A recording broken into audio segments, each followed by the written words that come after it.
Happy Cheiraoba mayam Cheiraoba ai blog anova hobane blog Cheiraoba gi blog yengbiyo adagi channel da subscribe first bite hama chakom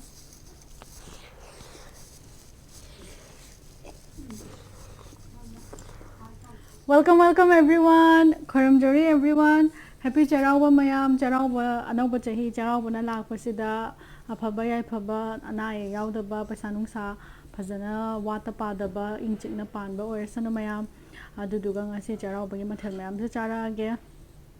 ado ai channel sida hamba lakpoi tardi welcome to my channel Cheiraoba gi mathel mayam se charage sidana champut leire sidana uti leire nga toiba nga tawa thongba aduga comprek ka yongchaka Eromba aduga sidana nga tawa thongba mahi leire aduga aina morok sadri na umrok su leire aduga chili oil leiba ai chili oil se siso hape do ham saya ba aduga na ba aina smai toisa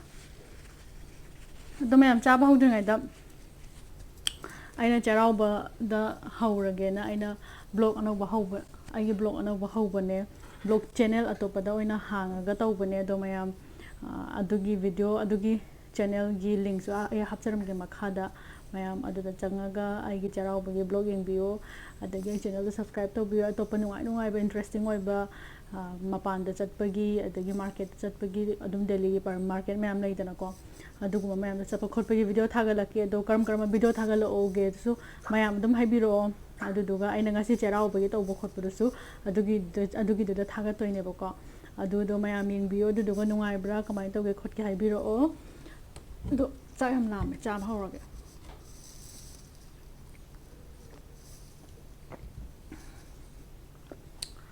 I'm sorry have a champut de han hawrage mayam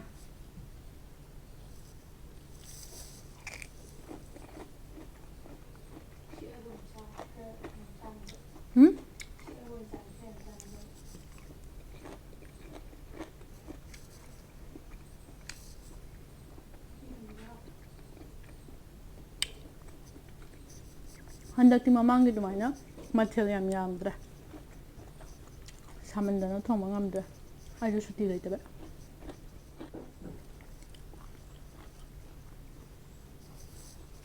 Ooti dei han hawrage ma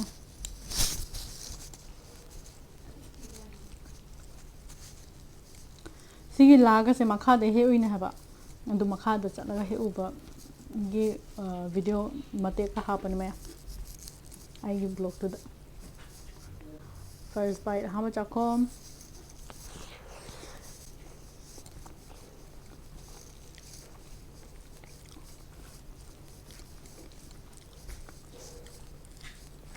how he uti sang thong ba hay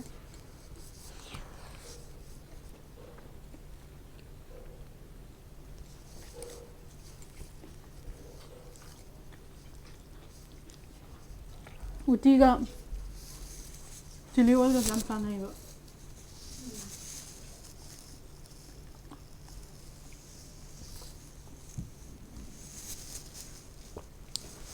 ngasi bu dai je thabak loiraga namang paneba video se mamang ge Cheiraoba du thabak tong tona nambagi ne as khok mai ngaw di chaba part ga namam da da mamang Cheiraoba video yeng mi ge de khangam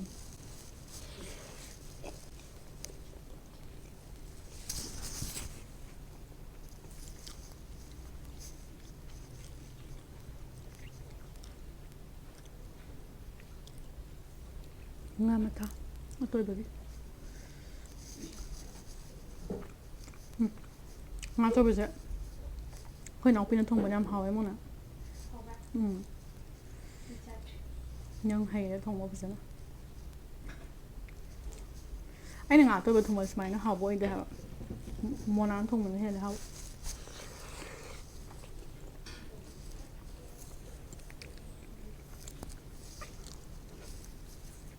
anjagi khomang thong ba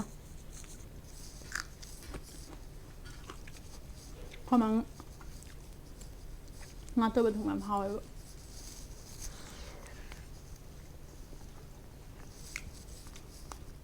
atoy ba mu lo khala ga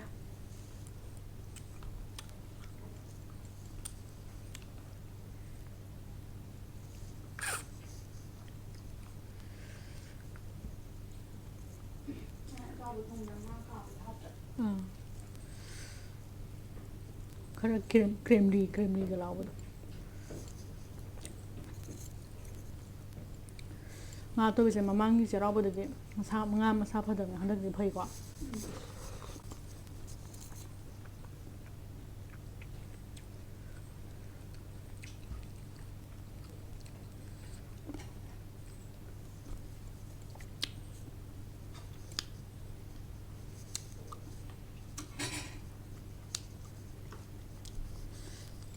yung sak maru bom obor ko lit pisina obor ko lit pine hangdok pine puna sara ai smai chakum da pula bhap chala sab ha ha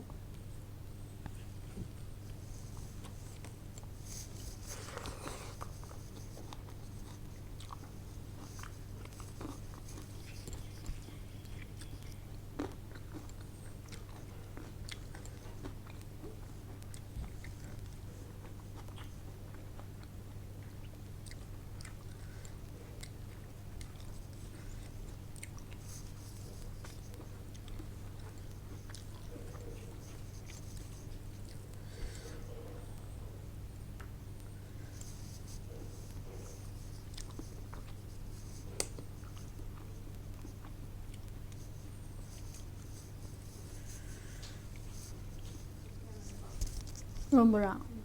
yam de dum ya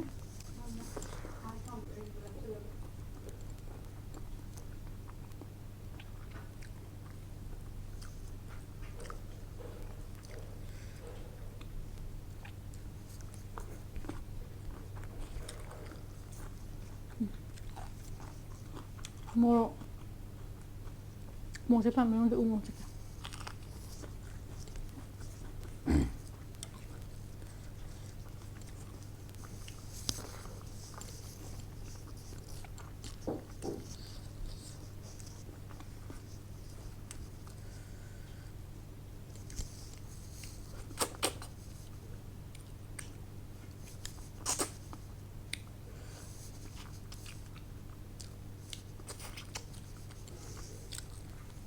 umoro ki manam ji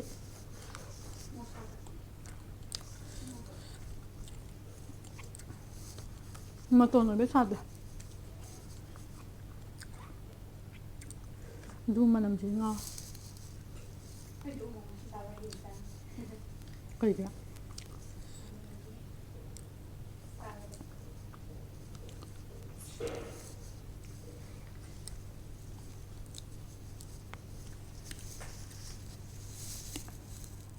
tahu bom carak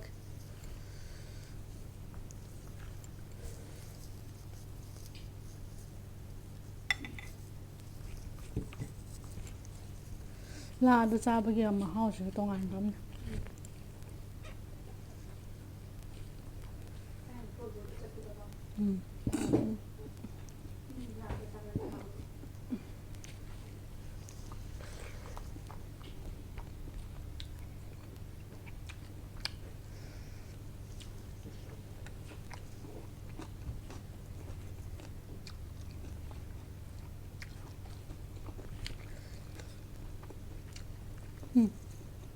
kabuga uyen ji awe ma ma kuma uyen sape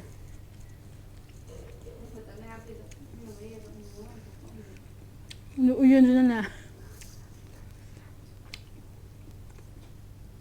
na kuma na oh du hai ning jang ye ma ya ai si poche kuma na han ya kuma ko ba na poche thare ba aina ngarang chaba mukbang video da hai gim na du adu da aina sigi Cheiraoba gi matung da thagalani ba aduna aina Cheiraoba gi pot hapalak pane ba ko kuma ko ba ga da aina si set liba phane ka se hapalak pane adagi maroi marang khara hapalak pane ba adugi video do adu so aina video nam bane adu so ai blog channel da hapakani ma adu yeng bio ke hapake to soibum ke ka hapwa ngari ke ka loi gra ba adu ga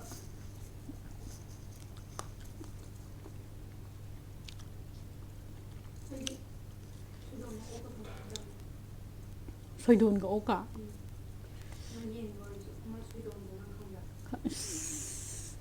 ꯅꯝꯗꯝ ꯐꯨꯒꯠꯂꯛꯀꯅꯤ ꯈꯪꯉꯦ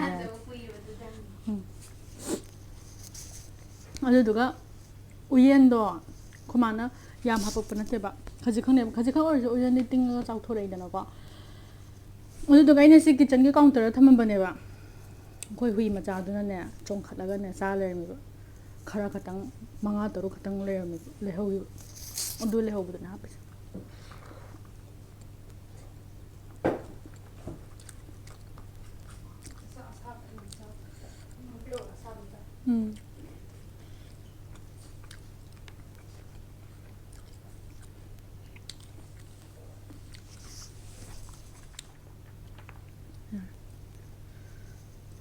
ꯑꯗꯨꯒꯤ ꯇꯪꯈꯥꯏ ꯃꯣꯅ ꯌꯥꯔꯦ ꯃꯌꯥꯝ ꯆꯥꯛ ꯑꯁꯥꯕ ꯑꯃꯨꯛ ꯍꯥꯞꯇꯔꯦ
ꯆꯤꯜꯂꯤ ꯆꯥꯕ꯭ꯔꯣ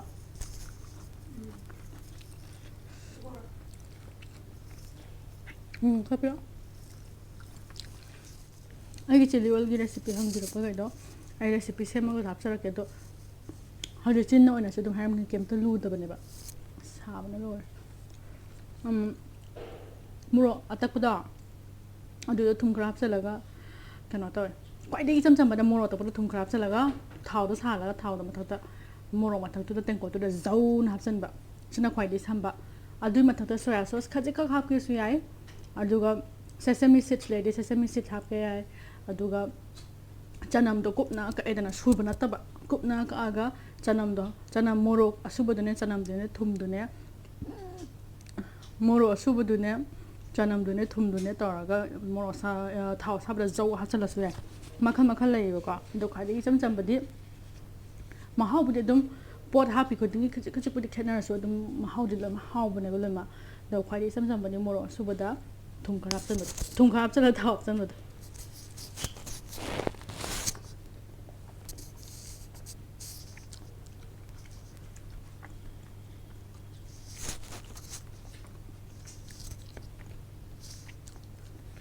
ꯑꯩꯈꯣꯏ ꯃꯩꯇꯩꯗꯤ ꯃꯣꯔꯣꯛꯁꯨ ꯄꯥꯝꯕꯅꯤꯅꯅꯦ ꯃꯌꯥꯝ ꯇ꯭ꯔꯥꯏ ꯇꯧꯔ ꯌꯦꯡꯉꯣ ꯅꯣꯏ ꯂꯣꯏꯅ ꯄꯥꯝꯅꯤꯌꯣ ꯃꯦꯒꯤꯒ ꯆꯥꯔꯁꯨ ꯕꯣꯔꯥꯒ ꯆꯥꯔꯁꯨ ꯍꯥꯎꯕꯅꯦꯕ ꯆꯥꯛꯀ ꯆꯥꯔꯁꯨ ꯍꯋꯥꯏ ꯊꯣꯡꯕꯒ ꯆꯥꯕ ꯌꯥꯝ ꯍꯥꯎꯕꯅꯦ ꯁꯥꯈ꯭ꯔꯦ ꯃꯣꯔꯣꯛ ꯁꯥꯕ ꯅꯠꯇꯦꯀꯣ ꯍꯨꯃꯥꯡ ꯁꯧꯕꯒꯤ ꯁꯥꯕ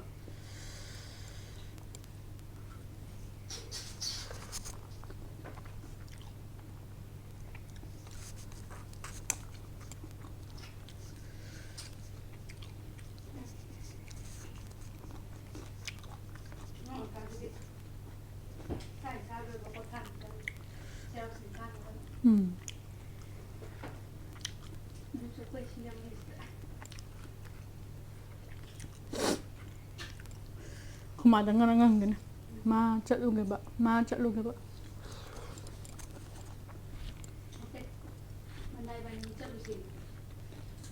ꯑꯣ ꯃꯟꯗꯥ ꯅꯣꯏꯅꯤꯕꯨꯗꯤ ꯑꯩꯈꯣꯏ ꯃꯥ ꯑꯗꯨꯝ ꯆꯠꯄꯅꯦ ꯑꯩꯗꯤ ꯑꯗꯨꯝ ꯏꯊꯟꯗ ꯏꯃꯥꯟꯅꯕꯤ ꯀꯩꯒ ꯆꯠꯂꯦ ꯄꯤꯛꯏꯉꯩꯗ ꯍꯪꯉꯨ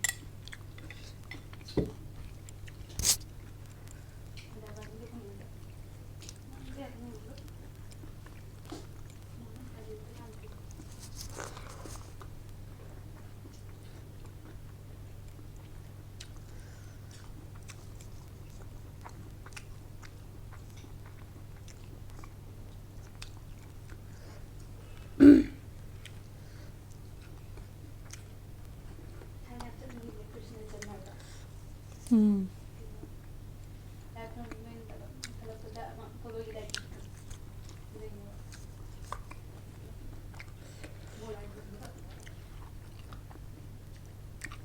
Krishna Jamada,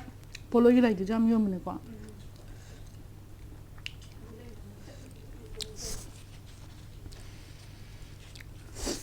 Polo you like the video, Pazana Saraga, decoration and Tommy Pazano.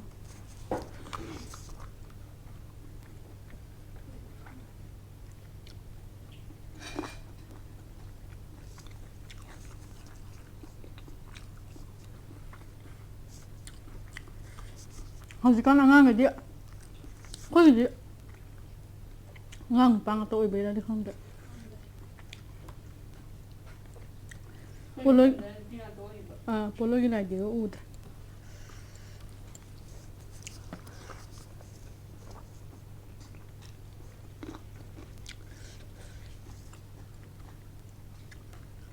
Some room sang Java. Sabbath of the Chedo, the lens at talk. She go to the guy go to the idea.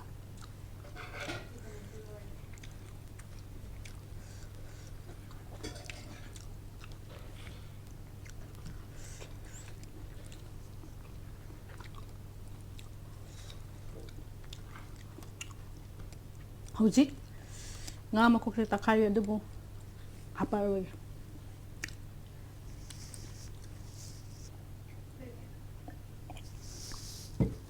nga makok to min na chawa na yeng mo nungay ra ba chupsa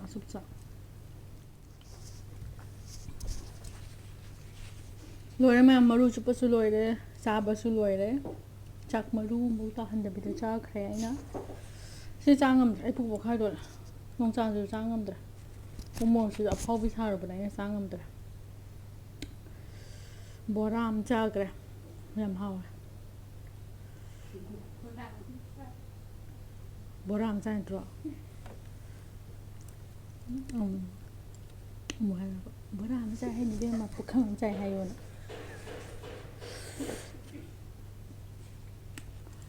I don't remember. See it. Cheiraoba and I got it sitting as a pump later. House having that movie at Positandra. And do yings, chapter such a bird. Block the ying, chapter. And the ma'am, see the loss like Chab the seed of the Pokhagre. Nang Chachanga chop. Talk on a hammer. I know we moved to Pokhai, the race of Pokhai. I just hope I let the Pokhai and Petor and put hand. Oh, to a tolan. I don't. Masih di selo sila kaya mathel kaya jangan si am hau na mathelo in hau nga atau baga atoi baga si am hau nga si nga am hau ko ti aga mamangi ga nga si na hela hau ba ado mayam yang loi ba wing mi bai thaga chari ai si ki se dum Cheiraoba nga si dum thaga na ba hot na ke hajik number loi ba edit to ke ya bring nang bring ado mayam ai video ai channel amadu su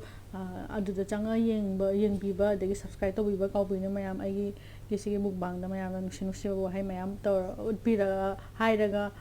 subscribe mayam to video mayam ado to biro ino video mayam thagala ke odo karma makhagi video thagalo oge to sai biro odo daga hayeng na keno to dene bihugi okchar hay mayam okchar ke hayeng na bihugi ko ado di ngasi si dala salage mayam happy Cheiraoba again ado Cheiraoba ke mathen chage merame sabra natraga nga chabra natra adagi keno Cheiraoba chinga ba chapa bra mayam comment makhala haibiro ado nasigi disala silage mayam mathangi video da muthang na se bye